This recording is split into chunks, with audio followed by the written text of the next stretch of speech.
Hi. I'm kind of nervous. For sure. So keep up. So today actually I want to talk about something really simple but really deep. Simple and deep. So keep your mind and hearts open. So let's start like it's a story. Once a teacher was teaching 6 years old students. She was teaching maths and she picked up one of the students from the batch and his name is John, was John, and she asked, John, if I give you 2 mangoes and 2 mangoes, how many mangoes will you have? John replied, 5. Teacher said, if I give you 2 mangoes and 2 mangoes, how many mangoes will you have? He said 5. Teacher remembered that John's mom once told her that he likes strawberries more than mangoes. Then she changed her example and she asked that guy, that student, if I give you 2 strawberries and 2 strawberries, how many strawberries will you have? He said 4. So she was happy. Then she asked, okay, now if I give you 2 mangoes and 2 mangoes, how many mangoes will you have? He said 5. Teacher got it right. If 2 and 2 strawberries are 4, how can 2 and 2 mangoes be 5? John replied, because I already have 1 mango in my bag.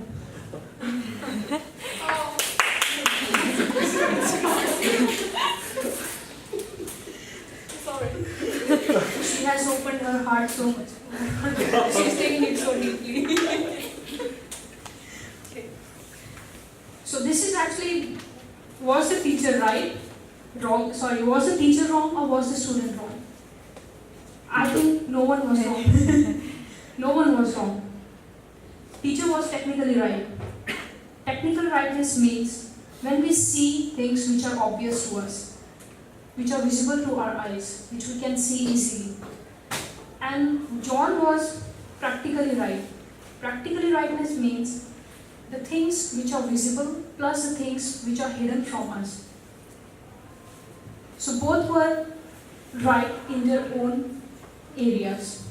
So this is what happens in our everyday life. We fight with our friends, we have quarrels with them, we get angry so easily, we have conflicts with each other, with our parents, with our partner, our friends, or anyone.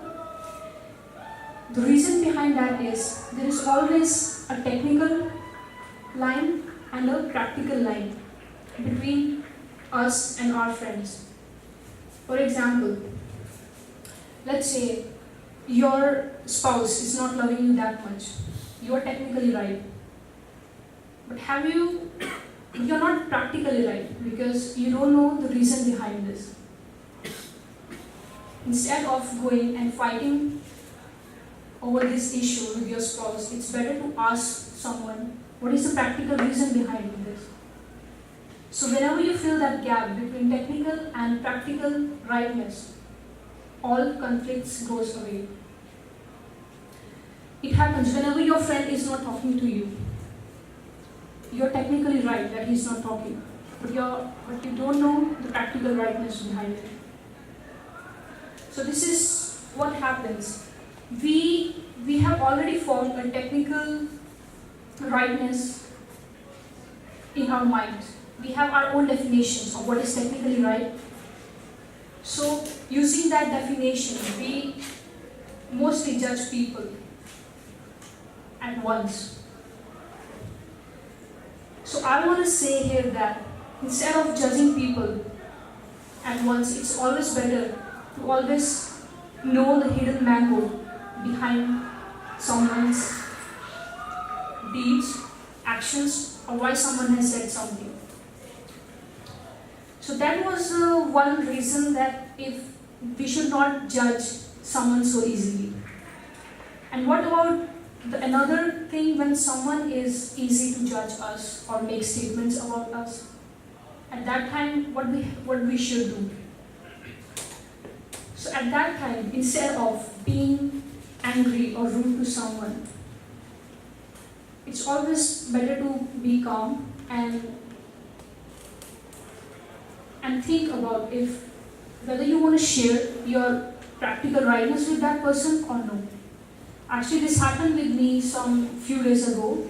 I and one of my close friend, we were having discussion about our career goals, and she told me that I have not struggled in my life that much, and I have got everything so easily. So she was looking at the technical side. She was technically right, but practical rightness she doesn't know. She could only see the things which are visible in her eyes. But I know what is my hidden mango, and she didn't even care to know about that. So at that time, what I could do, I could either respond her by being defensive in a rude way, or being defensive by explaining her my struggles, or I could simply ignore them. Ignore those things. I kept quiet because, as Christian said, I want to be a mysterious person. I like to be a mysterious person.